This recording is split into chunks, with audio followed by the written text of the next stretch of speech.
Hello ನಮಸ್ಕಾರ ಎಲ್ಲರಿಗೂ. Welcome to my channel Chetana Avinash. So ಇದು ಬಂದುಬಿಟ್ಟು ಡ್ಯಾಡಿಗೆ ನಾವು ಹಾಸ್ಪಿಟಲ್ಗೆ ಕರ್ಕೊಂಡು ಹೋಗಿದ್ವಿ. ಬಿಕಾಸ್ ಅವ್ರಿಗೆ ನೀ ಪೇನ್ ತುಂಬಾ ಇತ್ತು. ಹಾಗಾಗಿ ಅವ್ರಿಗೆ ಏನು ಇವಾಗ ರೀಸೆಂಟಾಗಿ ವೈರಲ್ ಆಗಿದೆ ಬ್ಯಾಂಗ್ಳೂರ್ ಪೇನ್ ಕ್ಲಿನಿಕ್ ಅಂತ, ಅದಕ್ಕೆ ನಾವು ಕರ್ಕೊಂಡು ಹೋಗಿದ್ವಿ. ಅವರು ದಾವಣಗೆರೆಯಿಂದ ಬ್ಯಾಂಗ್ಳೂರಿಗೆ ಬಂದಿದ್ದರು.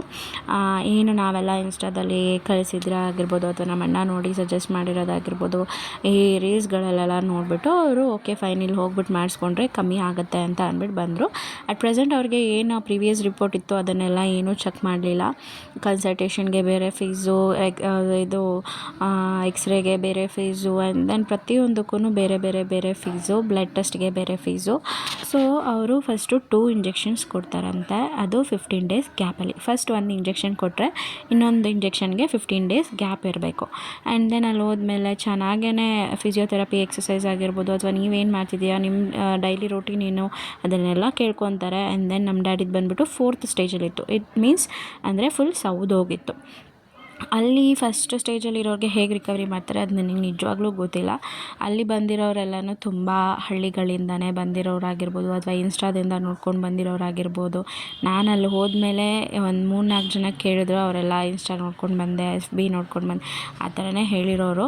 ಆ್ಯಂಡ್ ದೆನ್ ಅವ್ರಿಗೆ 2 ಇಂಜೆಕ್ಷನ್ ಆದಮೇಲೂ ಕೂಡ ಪೇನ್ ಏನೂ ಕಮ್ಮಿ ಆಗಿರಲಿಲ್ಲ. 3rd ವಿಸಿಟಿಂಗ್ ಡೇ ಇದು.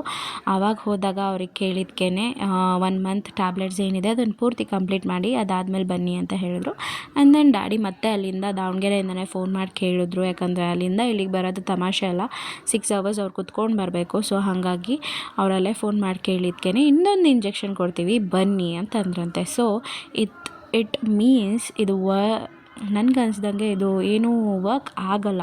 ಯಾಕಂತ ಅಂದರೆ ಇಟ್ಸ್ 4th ಸ್ಟೇಜ್. ಅವ್ರು ಮುಂಚೆನೇ ಹೇಳ್ಬೋದಿತ್ತು ಆಪ್ರೇಷನ್ ಮಾಡಿಸ್ಕೊಳ್ಳಿ ಡೈರೆಕ್ಟಾಗೆ ಅಂತ. ನಮ್ಮ ಅಪ್ಪನಿಗೆ ಆಪ್ರೇಷನ್ ಅಂದರೆ ಭಯ. ಸೊ ಹಾಗಾಗಿ ಅವ್ರು ಮಾಡಿಸ್ಕೊಂಡಿರಲಿಲ್ಲ. ಇದಾಗಿತ್ತು ಪೇನ್ ಕ್ಲಿನಿಕ್ನ ರಿವ್ಯೂ. ನನಗಂತೂ ತುಂಬಾ ವರ್ಸ್ಟ್ ಅಂತ ಅನ್ನಿಸ್ತು. ಫಸ್ಟೇ ಅವ್ರು ಕನ್ಸಲ್ಟ್ ಮಾಡಿದರೆ ಇಷ್ಟೆಲ್ಲ ಕಷ್ಟಪಡೋಕ್ಕೆ ನಾವು ಇದೇ ಆಗ್ತಿರಲಿಲ್ಲ. ನೋಡ್ಬೋದು ನಮ್ಮ ಡ್ಯಾಡಿ ಹೇಗೆ ನಿಧಾನಕ್ಕೆ ನಡ್ಕೊಂಬರ್ತಿದ್ದಾರೆ. ಅವ್ರಿಗೆ ಒಂಚೂರು ಪೇನ್ ಕೂಡ ಕಮ್ಮಿನೇ ಆಗಿರಲಿಲ್ಲ.